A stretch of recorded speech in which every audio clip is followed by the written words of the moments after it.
This is going to be a big neck.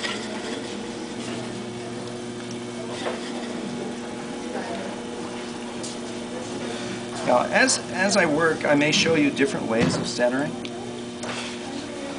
And it kind of varies depending on the size of piece of clay that I have. And then also might vary depending on your strength. I have a friend who's a guy who teaches and doesn't understand, like, everybody can't center like this. But it's kind of like, you know, you're working your pecs. You know? I have a friend who had polio as a child. She's from Thailand. And she can throw anything, but she keeps her elbows into her body and uses her body to throw. You know, she uses her body weight. You're bigger than this piece of clay. As long as you stay still and push the clay the right way, it'll perform. Another thing, if you want to work on your biceps, lock this hand in place, pull the clay towards the other hand, and it'll come out. Or if you want to work on your left bicep, you can do it this way. By the way, don't bend your wrist like that. Try to keep it fairly straight. You've got tendons in there. It's kind of like when you're typing in the carpal tunnel. Is it carpal tunnel? Yeah. Yeah. And you also can get a ganglia there. It's a bump. Yeah, and I got one in college because I wanted to throw really big, so I used this stiff clay, and all summer, and I got this big bump there, and I went to the doctor, and he said, drop a book on it. They used to call them No. Bible books.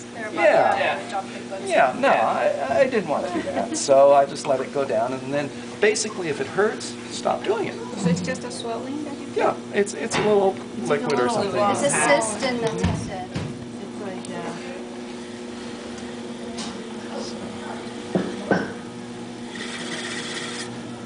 This is nice clay to throw with, by the way. Okay. It's almost there. When I raise it, it's going to get a little bit narrower, so that's about right. So you start by throwing your basic cylinder.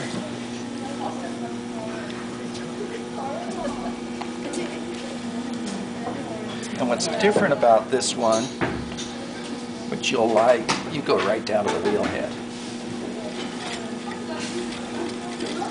But don't go down to the wheel head all the way across, because sometimes if you do that, when you lift it, it doesn't hold. When you go lifting it, it'll come off. So I go down to the wheel head in the middle. Here.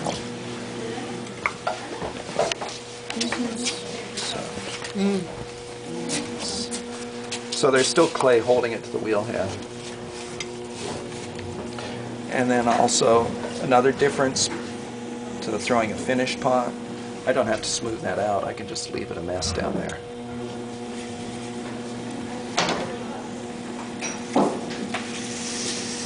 Push in, hold, and lift. When you get to the top, relax and let go.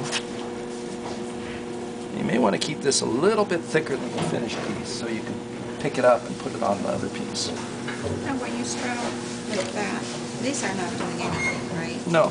It's just like that. No. So you make a groove right down to the base so you get all that clay. Then now you'll see my fingertip pushing out from the inside.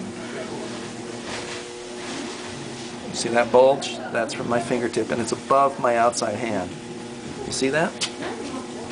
Right like that. And then so my left hand knows what my right hand's doing. They're touching. And I lift again. So you're bringing it up with your inside? Both. Both. Both. I'm getting a roll of clay in between them. Because I have that thickness of base, my inside finger is a little bit higher than my outside. And you get this roll of clay. If you're just opposite each other, you're just squeezing the clay just in that one spot. You're not lifting the clay from the bottom. Or as they say, pulling the clay. Okay. Doesn't look much like a neck yet, but it's actually pretty good. I've done 2 pulls. It's thicker than I'll want it eventually. It's maybe half an inch thick, maybe a little bit less. Very, very easy to pick up at this point. I'm going to measure the bottom, and boy, it's way too wide. How do you bring that thing in?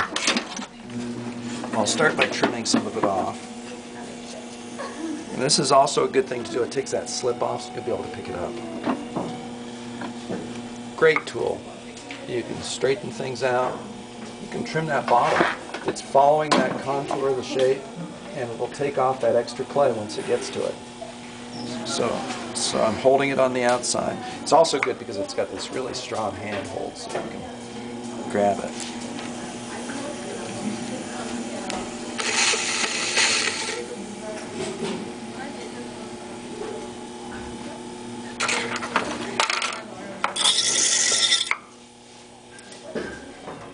That's very reusable clay. I can just wedge that up and use it again.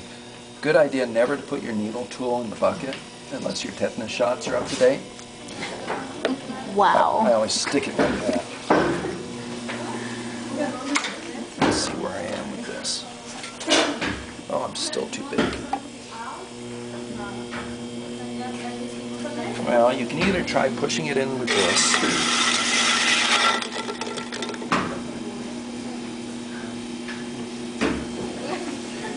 How many people here have had a chance to try to make a bottle? Not yet.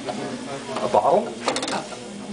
I'm sure you've tried to collar a piece in where you want to bring it in narrower. So you wet it, start right down at the bottom, make a triangle with your fingers, push, and lift. Because it's so thick, it's going to, look at the shape in the top when I'm up here. It's like a triangle. Yeah.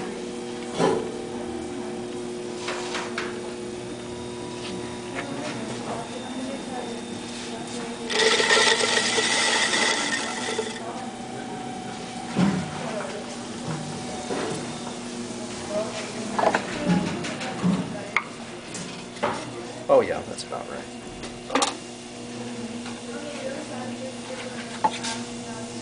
Okay, here it is.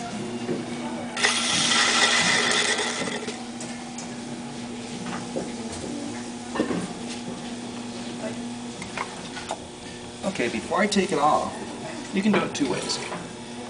You can take it off at the bottom in place and cut it out when it's on the piece. And often when I've done that, that piece in there falls in and you've got to take it out, or you've got this hunk of clay sitting down in the bottom of your pot.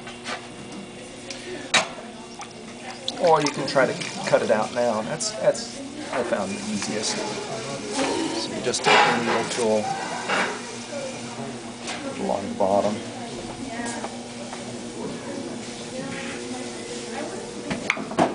So can everybody see that? Take a look. So I just cut along the wall there. Don't have to do that. You can do it later. You can do it now.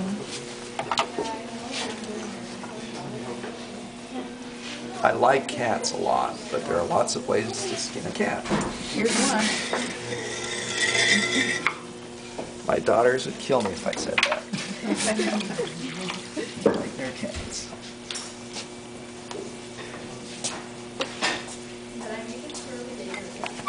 Okay. Really easy to pick up now, particularly since I've got the slip off. I've dried my hands. Hole serves a function. So now I've got my nice cylinder that will become the neck. Okay. So, I'll clean this off.